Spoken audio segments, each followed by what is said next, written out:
Chapitre 18. Grover provoque une cavalcade. Les distances étaient plus courtes dans le labyrinthe. Il n'empêche que le temps que Rachel nous reconduise à Times Square, j'avais les jambes lourdes, comme si on avait traversé tout le pays en courant depuis le Nouveau-Mexique. On a remonté l'escalier du sous-sol de Marriott, puis débouché sur le trottoir, au milieu de la foule et des voitures, clignant des yeux dans la lumière vive d'une journée d'été. Je me suis demandé ce qui me paraissait le plus irréel. New York ou la grotte aux cristaux, où j'avais vu un dieu mourir. J'ai emmené mes amis dans une ruelle étroite, où je savais que l'écho serait puissant, puis j'ai sifflé le plus fort que j'ai pu, à 5 reprises. Une minute plus tard, Rachel s'est exclamée « Comme ils sont beaux !» Un groupe de Pégases descendait du ciel, louvoyant entre les tours. Blackjack venait en tête, suivi de 4 camarades au pelage blanc. « Yo patron !» m'a-t-il dit mentalement, « t'as survécu !» Ouais, je suis du genre qui a de la chance, comme gars. Écoute, on a besoin de rentrer très vite à la colo. T'inquiète, c'est ma spécialité. T'y vas, t'as le cyclope avec toi. Yo Guido, ça va le dos en ce moment. Guido, le Pégase, a râlé, mais il a fini par accepter de prendre Tyson en groupe. Tout le monde s'est mis en selle, sauf Rachel. Bon ben, je crois que c'est là qu'on se dit au revoir, m'a-t-elle dit. J'ai opiné de la tête, mal à l'aise. On savait tous les deux qu'elle ne pouvait pas aller à la colonie. J'ai jeté un coup d'œil à Annabeth, qui faisait semblant d'être très occupée avec son Pégase. Merci Rachel, ai-je répondu. On n'y serait jamais arrivé sans toi. J'aurais pas voulu rater ça, à part les moments où on a failli mourir bien sûr. Et bon, sa voix s'est brisée. Il a fait allusion à ton père. Qu'est-ce qu'il voulait dire? Lui ai-je alors demandé. Rachel s'était mise à tortiller une courroie de son sac à dos. Et il parlait de son boulot, le boulot de mon père. C'est un homme d'affaires, connu, si tu veux. Tu veux dire que tu es riche? Ben, ouais. C'est pour ça que le chauffeur nous a aidés. Il t'a suffi de lui dire le nom de ton père et... Percy, mon père est promoteur foncier. Il passe son temps à sillonner la planète à la recherche de terres inexploitées. Elle a laissé échapper un petit soupir. La nature, il la rachète. C'est horrible, mais il passe tout au bulldozer et il construit des lotissements et des centres commerciaux hideux. Et maintenant que j'ai vu Pan, la mort de Pan, c'est pas ta faute ça. Tu ne connais pas le pire. J'aime pas parler de ma famille. Je voulais pas que tu saches. Je suis désolée, j'aurais pas dû t'en parler. Non, c'est cool. Écoute Rachel, t'as vraiment assuré. Tu nous as quittés dans le labyrinthe et tu as été super courageuse. C'est tout ce qui compte pour moi. Le boulot de ton père, je m'en tape. Rachel m'a regardée avec reconnaissance. Bon ben, si jamais tu as envie de passer un moment avec une mortelle, tu peux m'appeler. Ouais, pas de problème. Elle a froncé les sourcils. Je devais avoir manqué d'enthousiasme, mais ce n'était pas voulu. Juste que je savais pas trop quoi dire devant tous mes amis. En plus, depuis quelques jours, j'avais du mal à comprendre mes propres sentiments. J'ai tenté de rectifier le tir. Je vais dire, ça me ferait plaisir. Je suis pas dans l'annuaire. J'ai ton numéro. Encore sur ta main. Ça m'étonnerait. Non, je l'ai mémorisé en fait. Un sourire s'est dessiné sur les lèvres de Rachel, lentement, mais elle avait l'air bien plus heureuse. À plus, Percy Jackson. Va sauver le monde pour moi, d'accord? Elle s'est engagée dans la 7e avenue et perdue dans la foule. Quand je suis retournée auprès des chevaux, Nico était en difficulté. Son Pégase reculait chaque fois qu'il approchait, refusait de le laisser monter. Ils sont le mort, s'est plaint le Pégase. Allez, fais un effort, Poggy, a dit Blackjack. Il y a plein de demi-dieux qui ont une drôle d'odeur. C'est pas leur faute. Oups, je voulais pas dire toi, patron. Partez sans moi, a dit Nico. J'ai pas envie de rentrer à cette colonie de toute façon. Nico, ai-je insisté, j'ai besoin de ton aide. Pour toute réponse, il a croisé les bras et s'est renfrogné. Alors Annabeth lui a mis la main sur l'épaule. S'il te plaît, Nico. L'expression de Nico s'est adoucie peu à peu. D'accord, a-t-il concédé à contre-cœur. Parce que c'est toi. Mais je resterai pas. J'ai regardé Annabeth en levant un sourcil, genre, comment ça se fait que tout d'un coup Nico t'écoute? Elle m'a tiré la langue. On a fini par monter, chacun sur un Pégase, et décoller. Nos montures ont grimpé en flèche dans le ciel, et quelques instants plus tard, on survolait les drivers. Devant nous se déployait Long Island. On s'est posé au milieu des bungalows, et aussitôt, Chiron, Silène, le satyre bedonnant et quelques archers du bungalow d'Apollon sont venus à notre rencontre.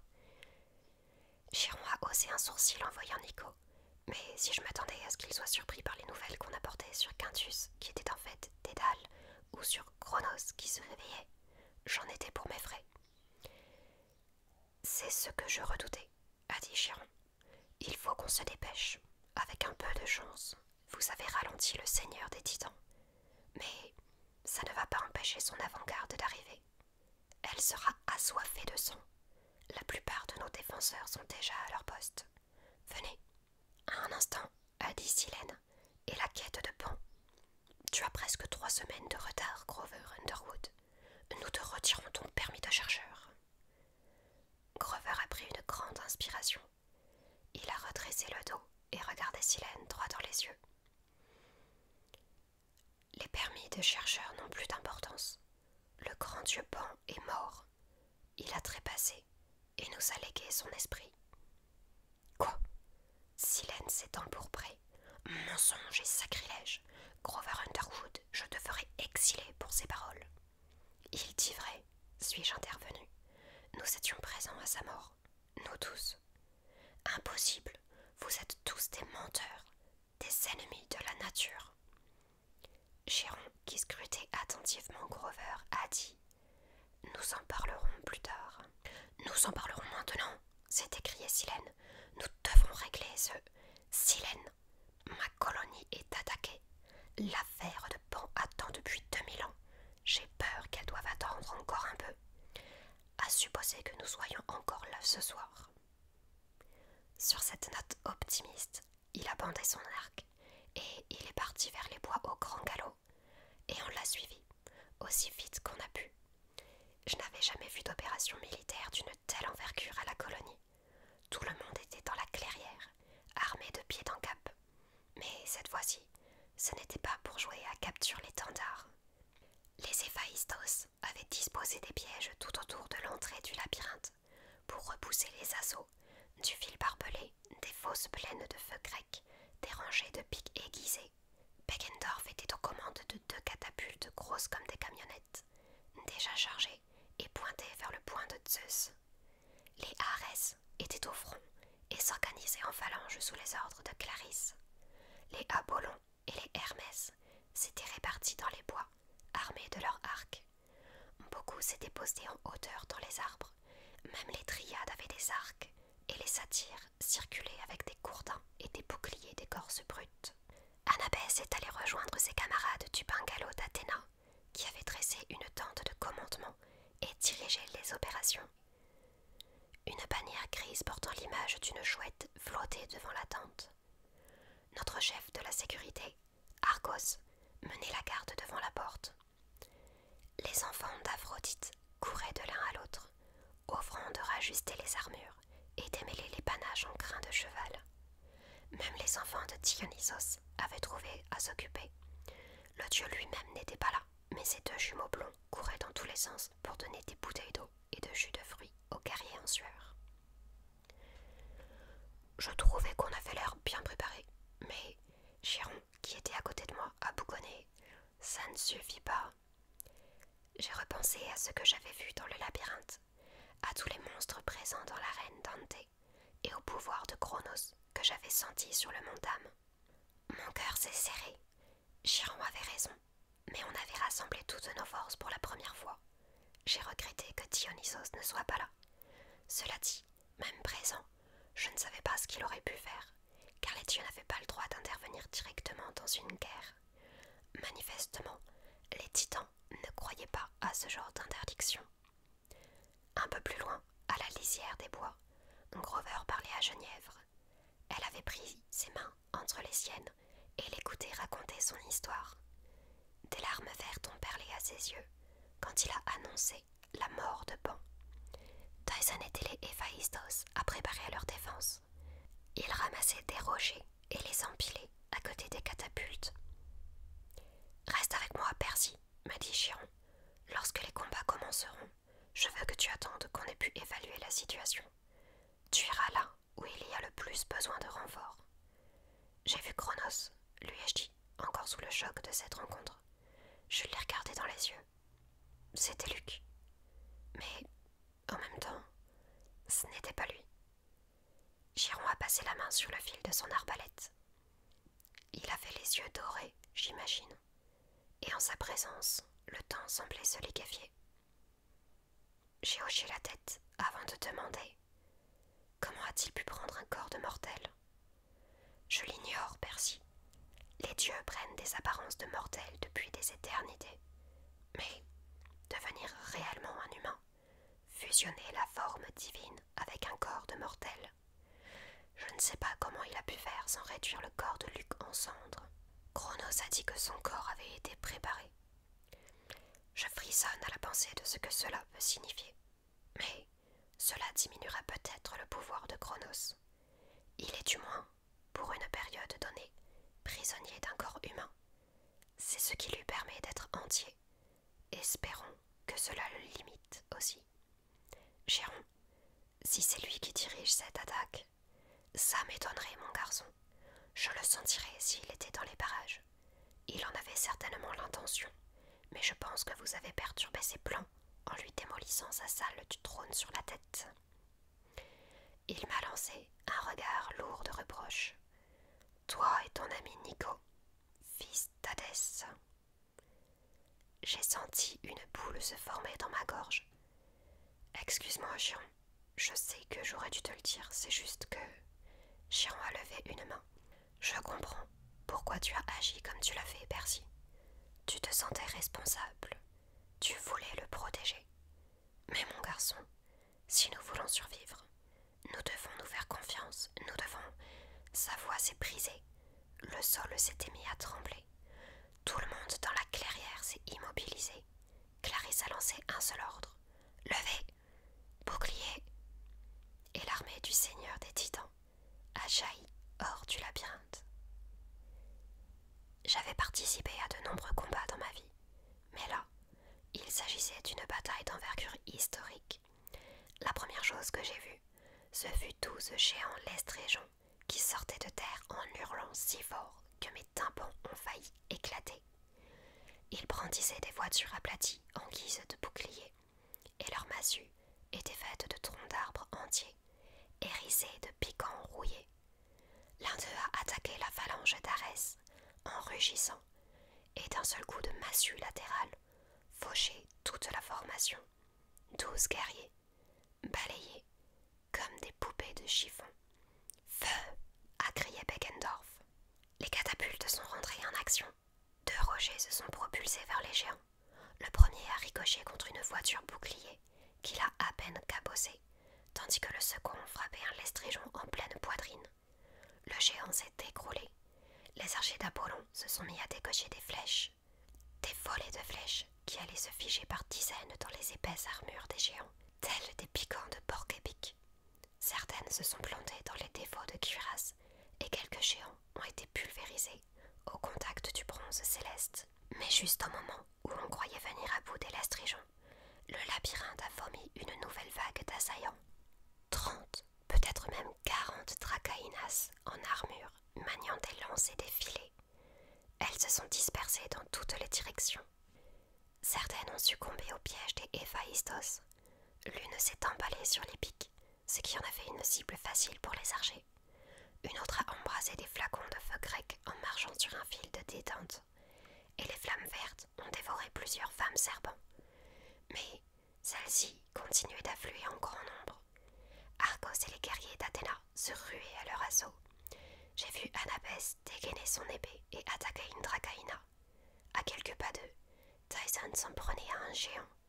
Il était arrivé à lui grimper sur le dos, et il lui assénait des coups de bouclier de bronze sur la tête. Bang, bang, bang. approchait flèche sur flèche sans perdre son sang-froid, et chacune éliminait un monstre. Mais le flot d'ennemis que déversait le labyrinthe ne tarissait pas. Soudain, un chien des enfers, qui n'était pas Kitty O'Leary, a bondi hors du tunnel et foncé droit sur les satyres. « Vas-y !» m'a crié Giron. J'ai dégainé Turbulence et je suis passé à l'attaque. En traversant le champ de bataille au pas de course, j'ai vu des horreurs. Un sang mêlé du camp ennemi était engagé dans un duel contre un fils de Dionysos. Mais la partie était complètement inégale. Il lui a tailladé le bras de la pointe de son épée, puis criblé la tête de coups de pommeau, et le fils de Dionysos est tombé, pour ne plus se relever. Un autre guerrier ennemi semait la panique parmi nos archers, et les dryades, en envoyant des volées de flèches dans les arbres. Brusquement, une douzaine de dracaïnas se sont détachés de la mêlée principale et engagés dans le sentier qui menait à la colonie, l'air de savoir où elles allaient.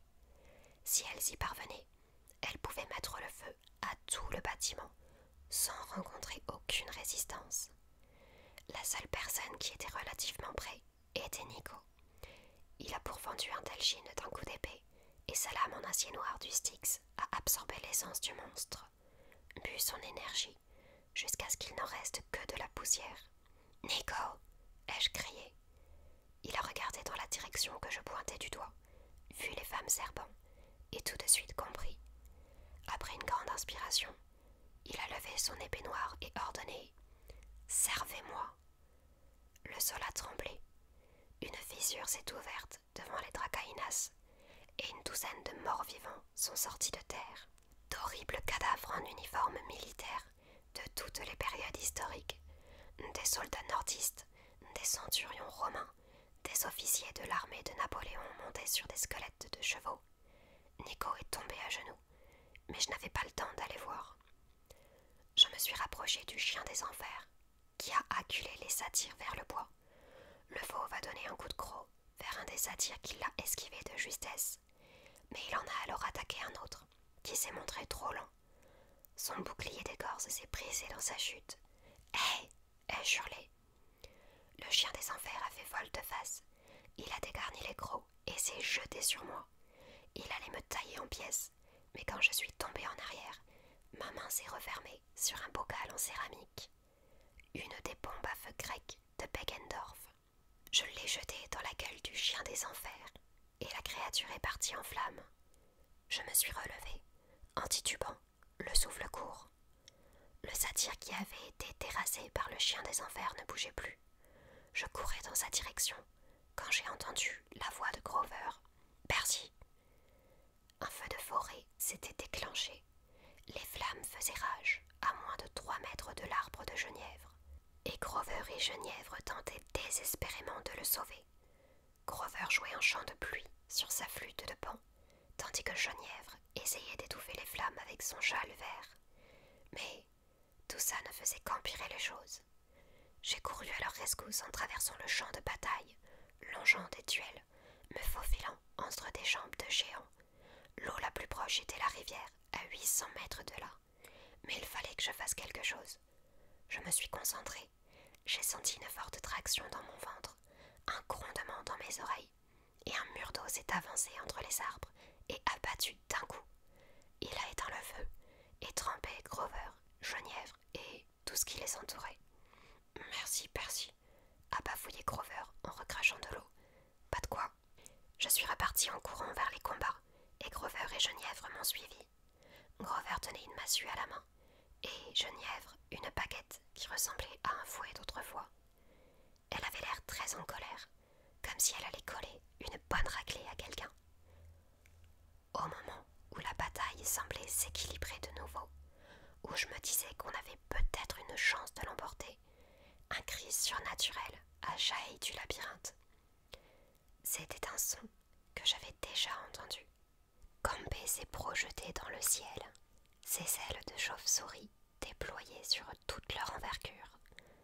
Elle s'est posée sur le poing de Zeus et a balayé la scène de carnage du regard. Une joie malveillante animait son visage. Les têtes d'animaux mutants grondaient à sa taille.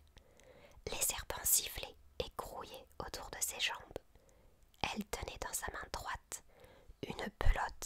étincelante. Le fil d'Ariane, mais elle l'a jeté dans la gueule d'un lion à sa taille, puis elle a dégainé ses épées aux lames recourbées. L'acier brillait d'un éclat vert à cause du poison dont il était enduit. Kambé a poussé un cri de triomphe, et certains pensionnaires ont hurlé. D'autres ont tenté de fuir et se sont fait piétiner par des chiens des enfers ou des géants. D'immortales, a crié Chiron. Il a rapidement bandé son arc et visé, mais Kambé a senti sa présence et pris son envol avec une vitesse stupéfiante. La flèche de Chiron l'a raté de peu. Tyson a abandonné le géant qu'il avait assommé à coups de bouclier et couru vers nos rangs en criant « Battez-vous, ne fuyez pas !» Mais un chien des enfers lui a sauté à la gorge et ils ont tous les deux roulé à terre. Kambé s'est posé sur la tente de commandement des Athéna en l'écrasant comme une crêpe. Je me suis élancée vers elle pour me rendre bientôt compte qu'Annabeth courait à mes côtés, l'épée à la main. « C'est peut-être le dernier round, » m'a-t-elle dit. « Peut-être bien. Ça m'a fait plaisir de combattre avec toi, cervelle d'algue. Et moi de même, puits de sagesse. » Sur ces mots, on s'est jeté devant le monstre, qui s'est mis à manier ses épées en sifflant. J'ai esquivé son assaut et tenté de la distraire, pendant qu'Annabeth plaçait une botte. Mais Kambé savait se battre des deux mains, de façon indépendante. Elle a bloqué l'épée d'Annabeth, laquelle a dû reculer d'un bond pour échapper au nuage de poison. Être près de Kambé, c'était comme se trouver dans un brouillard acide. J'avais les yeux qui piquaient, les poumons à court d'air. J'ai compris qu'on ne pourrait pas tenir plus de quelques secondes. « Venez !» ai-je crié. « On a besoin d'aide. » Aucun renfort n'est venu. Tous les autres étaient soit abattus, soit en train de se battre pour leur vie, soit paralysés par la peur. 3 des flèches de Chiron étaient fichées dans la poitrine de Kambé, mais ça la faisait juste rugir plus fort. « On y va !» m'a crié Annabeth. À nous deux, on a chargé en évitant les estocades du monstre. On a forcé sa garde et on est presque arrivé à lui transpercer la poitrine. Mais une énorme tête d'ours s'est détachée de sa taille et on a dû reculer précipitamment pour ne pas se faire mordre. Vlan! Mes yeux se sont voilés. Quand j'ai retrouvé la vue, Annabeth et moi gisions par terre. Kambé avait posé les pattes de devant en travers de nos poitrines et nous plaquait au sol. Des centaines de serpents ondulaient au-dessus de nos têtes, avec des sifflements qui ressemblaient à des rires. La dragonne a brandi ses épées au reflet vert. Et là, je me suis dit qu'Annabeth et moi, on avait joué toutes nos cartes. À ce moment-là, un grondement a retenti derrière moi.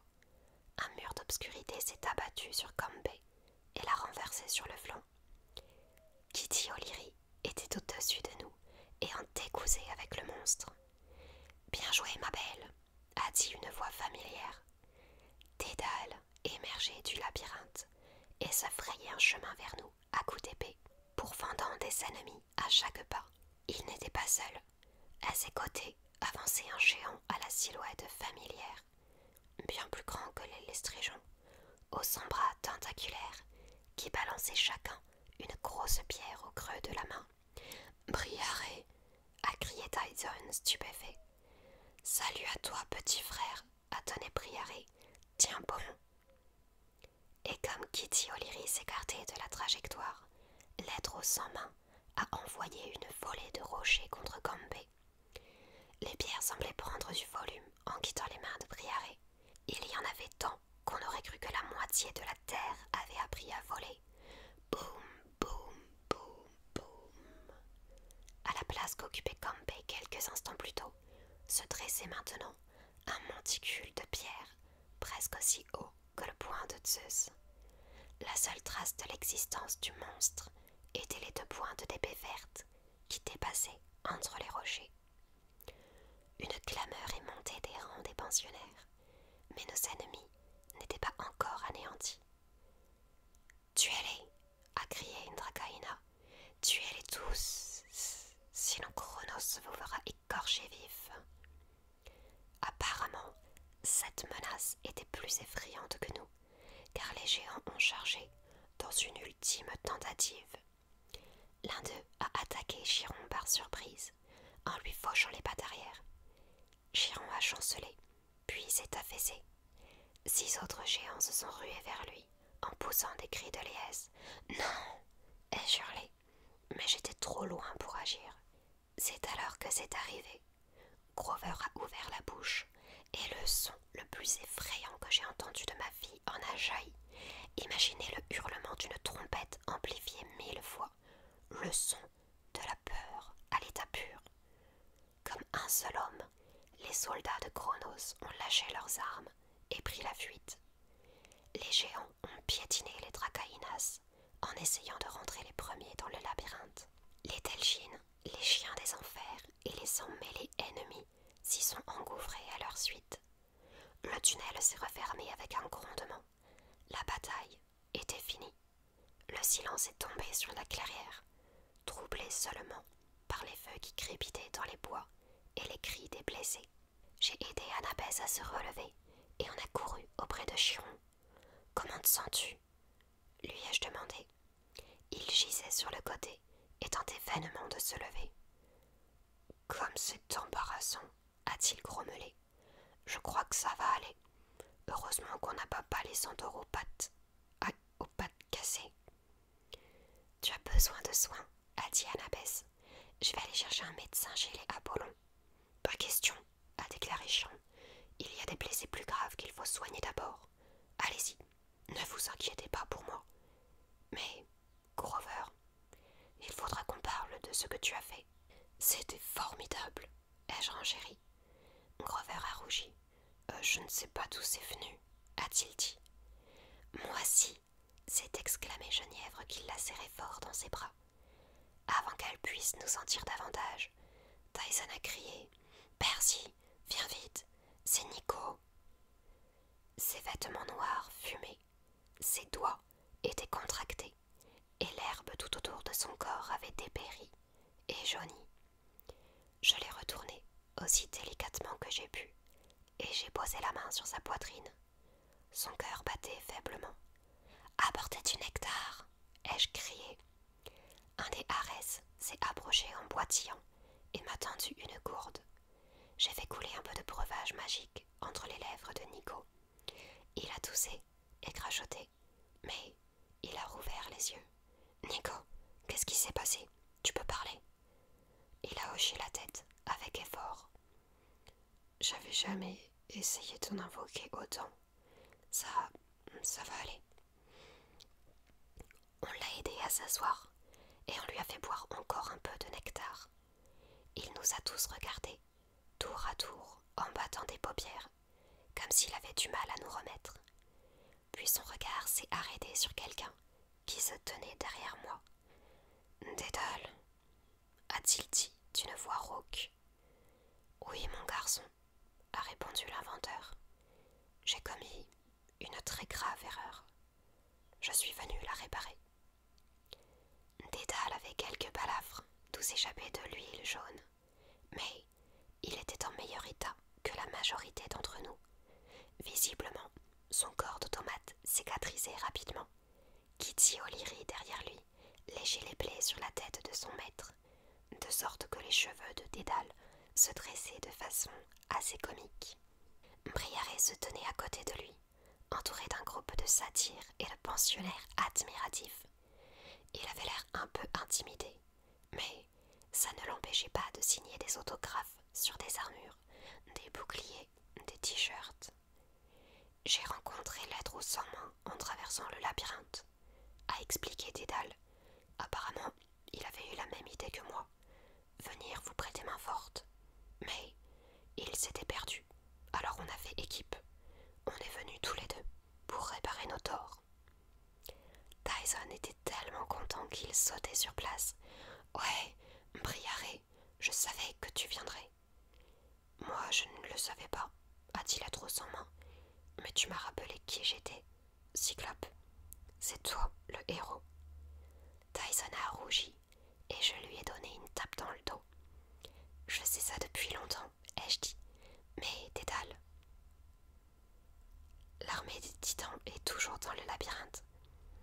même sans le fil, ils reviendront. Ils trouveront un chemin tôt ou tard, guidés par Chronos. Dédale a rengainé son épée. Tu dis vrai, tant que le labyrinthe existera, vos ennemis pourront l'utiliser. C'est pourquoi le labyrinthe doit disparaître. Annabeth l'a dévisagé. Mais tu as dit que le labyrinthe était lié à ta force vitale. Tant que tu seras en vie. Oui, ma jeune architecte, quand je mourrai, le labyrinthe mourra avec moi. C'est pourquoi je t'ai apporté un cadeau. Dédale avait glissé un cartable en cuir de son dos, l'a ouvert et en a sorti un ordinateur portable, fin et argenté, un de ceux que j'avais vus dans son atelier. Sur le couvercle figurait le delta bleu. Mon travail est là-dedans, a-t-il dit. C'est tout ce que j'ai pu sauver des flammes. Des notes sur des projets que je n'ai jamais mis en chantier. Certaines de mes idées préférées. Je n'ai pas pu les développer durant ces derniers millénaires. Je n'osais pas révéler mon travail au monde des mortels. Tu les trouveras peut-être intéressantes. Dédale a tendu l'ordinateur à Annabeth, qui l'a regardé comme si c'était de l'or massif. Tu me le donnes? Mais ça vaut une fortune. Ça vaut... Je ne sais même pas combien ça vaut. Faible dédommagement pour les actes que j'ai commis, a dit Dédale. Tu avais raison, Annabeth, pour les enfants d'Athéna. Nous devrions être sages, et je ne l'ai pas été. Un jour, tu seras une plus grande architecte que je ne l'ai jamais été. Prends mes idées et améliore-les. C'est le moins que je puisse faire avant de mourir. Comment ça mourir? Ai-je demandé. Mais tu ne peux pas mettre fin à tes jours comme ça. Ce serait mal. Pas aussi mal que de me dérober à la justice pendant 2000 ans. Le génie n'excuse pas les crimes, Percy. Mon heure est venue. Je dois affronter mon châtiment. Tu n'auras pas un procès équitable, a dit Annabeth. Le fantôme de Minos trône parmi les juges. J'accepterai ce qui viendra, et je ferai confiance à la justice des enfers, quelle qu'elle soit, car nous n'avons pas d'autre choix, n'est-ce pas? Il a regardé Nico droit dans les yeux, et ce dernier s'est assombri. Non, a-t-il confirmé. Acceptes-tu de prendre mon âme en ce cas? Tu pourrais t'en servir pour faire revenir ta sœur. Non, a dit Nico. Je vais t'aider à libérer ton esprit. Mais Bianca est morte. Elle doit rester là où elle est. Dédale a hoché la tête. Je te félicite, fils d'Hadès. Tu deviens sage. Il s'est alors tourné vers moi. Une dernière faveur, Percy Jackson. Je ne peux pas laisser Kitty O'Leary toute seule. Et elle n'a aucune envie de retourner aux enfers. Tu pourrais t'en occuper. J'ai regardé le molosse qui gémissait à fendre l'âme, tout en léchant les cheveux de son maître. Je me suis dit que ma mère n'accepterait pas de chien dans son appartement, et surtout pas un chien 2 fois plus grand que l'appartement. Et j'ai répondu « Ouais, bien sûr. Alors je suis prêt à voir mon fils. » Et Perdix, a dit Dédale, je dois leur dire combien je regrette ce que j'ai fait. Annabeth avait les larmes aux yeux. Dédale s'est tourné vers Nico, qui a dégainé son épée. J'ai eu peur que Nico tue le vieil inventeur, mais il s'est contenté de dire « Ton heure est arrivée depuis longtemps. Que la libération et le repos te soient accordés. » Un sourire de soulagement a éclairé le visage de Dédale. Il s'est figé comme une statue. Sa peau est devenue translucide, laissant apparaître les rouages et mécanismes de bronze à l'intérieur de son corps. Puis la statue s'est transformée en bloc de cendres grises et s'est désagrégée. Kitty O'Leary a hurlé. Je lui ai caressé la tête pour la consoler du mieux que je le pouvais. La terre a alors grondé. Une secousse probablement retentit dans toutes les grandes villes du pays, tandis que le labyrinthe antique s'effondrait. Quelque part dans ses entrailles, ai-je espéré, les vestiges de la force de frappe du titan avaient été ensevelis. J'ai regardé le spectacle de désolation qu'offrait la clairière, ainsi que les visages fatigués de mes amis.